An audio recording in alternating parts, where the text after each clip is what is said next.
ইহুদিরা এমন একটি সম্প্রদায় যাদের জনসংখ্যা খুব কম হলেও তারা বিশ্বের উন্নতির শীর্ষে রয়েছে।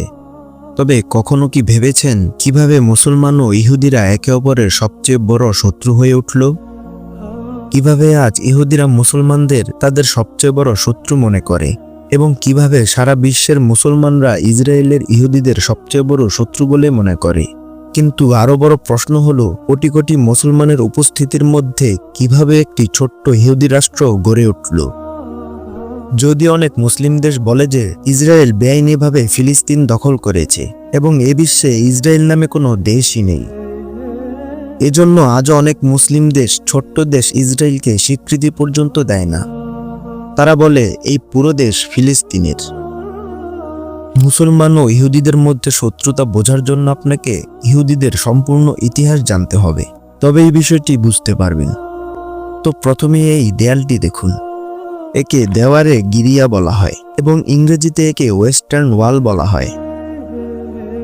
ইহুদি সম্প্রদায় এই দেয়ালকে অত্যন্ত সম্মান করে এবং একে তেমনই গুরুত্ব দেয় যেভাবে মুসলমানরা কাবা শরীফকে দেয়।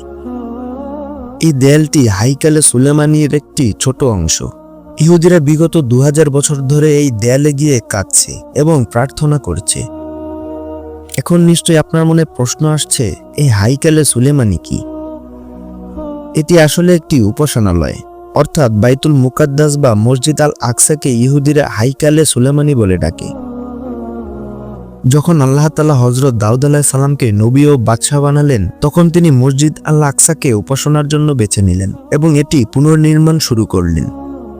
কিন্তু এটি ভাববেন না যে হযরত দাউদ আলাইহিস সালামের মসজিদ প্রথম নির্মাণ করেন, এটি তার আগেই ছিল।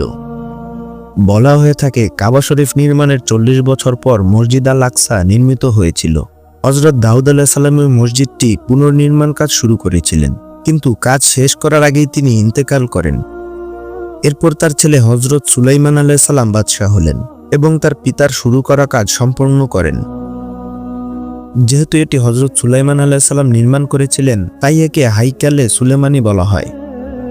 ইহুদিরা একে সম্মান করে এবং তারা বিশ্বাস করে যে এখানে তাবুতে সাকিনা রাখা হয়েছিল। এখন আপনার মনে প্রশ্ন আসতে পারে যে এই তাবুতে সাকিনা কি?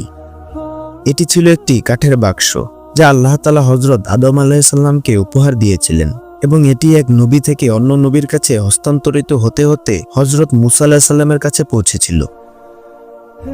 এ বাক্সে হযরত মুসা আলাইহিস সালামের কিতাব তাওরাত রাখা ছিল, যেটি আল্লাহ তাআলা তাকে প্রদান করেছিলেন।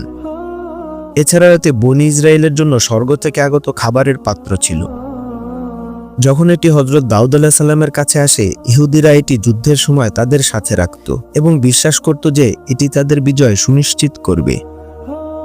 কিন্তু ইহুদিরা এক সময় আল্লাহর আদেশ অমান্য করতে শুরু করে। ফলে 586 খ্রিস্টপূর্বে ব্যাবিলনের রাজা বখতেনাসর ইহুদিদের রাজ্য আক্রমণ করেন, তাদের বিপুল ক্ষতি করেন এবং তাদের মন্দির ধ্বংস করে দেন। এ হামলায় তিনি প্রায় 6 লাখ ইহুদিকে হত্যা করেন এবং 2 লাখ ইহুদিকে বন্দী করে ব্যাবিলনে নিয়ে যান। তিনি তাদের জন্য তেল আবিব নামে একটি কলোনি স্থাপন করেন, যেখানে তাদের বন্দী করে রাখা হয়।